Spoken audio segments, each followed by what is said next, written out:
Welcome, Paul Heil. I'm Steve, and welcome. You're from the European Business Conferencing Group. Correct, yeah. So, tell me, you're trying to radically change the nature and type of events by the proposition that the traditional event is dead. Mm-hmm. So, what's in its place? Yeah. What's new? So definitely, specifically corporate conferences. So, when it comes to the foundation of this industry, it hasn't changed, and it never really will. It's knowledge building and networking, which is good news. We'll never be out of business. Yeah. But the format of how we're delivering conferences, without a doubt, needs to change along with our market, our millennial base of participants. Yeah. So that's really what I'm focusing on. Yeah. Okay, so one of my big frustrations, I've been facilitating conferences for 25 years, and I've deployed technology throughout. You know, my current technology is called MeetingSphere. Mm-hmm. And I walk into a conference room anywhere in the world, mm-hmm. and there are circular tables, pads and pens and suites and a glass. And you think, this hasn't moved for 40, 50 years. Exactly. So what are the how do you engage the various different elements of the decision chain to help people see what is now possible? Who are the most difficult? You know, where do you start? I mean, exactly. We could sit here all day and night to discuss this, but really looking at those two core foundations, the area that we focus on is the knowledge building. Yeah.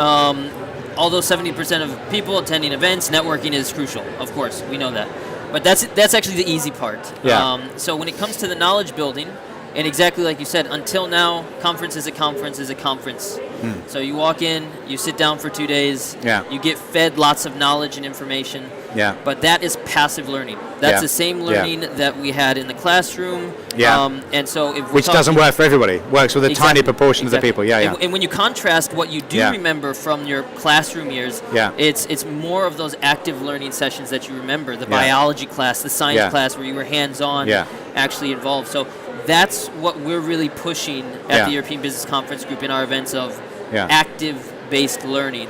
So I get that, and I get the opportunity. Actually, relationships are built when you're interacting and you're doing something, whether that's in a biology class, as you say, so what about the key influencers who are the people who are stuck in that traditional sense of presenting a proposition through, say, PowerPoint? Yeah. You know, who are used to a 25-minute presentation and then a 5-minute Q&A. How do we break that? How do we influence them? One of the things that one of the founders of EBCG, European Business Conference Group, always says, the only constant is change. We know that. Yeah.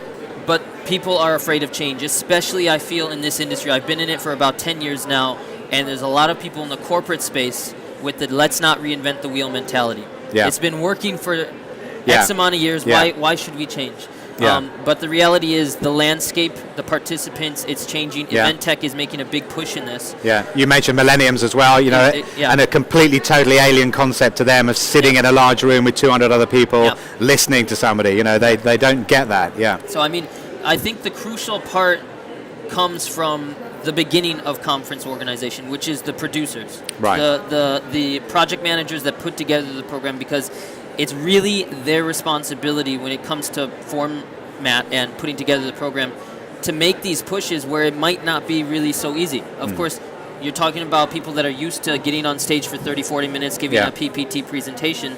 The first slide in my presentation for this afternoon is a dinosaur dying saying, but I have so many people to kill by death by PowerPoint. But really, millennials specifically will not tolerate it anymore. Yeah. It's a generation based on experience. They're not going to keep coming to conferences to experience this. So finally, what one thing would you offer as the first step to this nirvana that you're describing, where we really shake up this industry? What is the first step? What's the one step people can take? So it's very simple. When you're looking at your program, no matter if it's an afternoon, a day, or 2 days, make it your goal to implement more active learning sessions versus passive learning. There's so many formats. There are roundtables, workshops, true panel discussions, not Q&A, but actually engagement with the audience. Yeah. There's so many different things where you can look at your program and you can slowly start to consolidate the amount of these passive learning sessions. You need your keynotes. You still need storytelling. It's very important. But not everyone really is a keynote. Yeah. So instead of having a full packed day of back-to-back presentation, Yeah. Yeah. little by little implement to the point where you have minimal. Yeah, so start with the design. The most difficult question for my customers when I'm planning a design to answer is, what's the purpose of the event?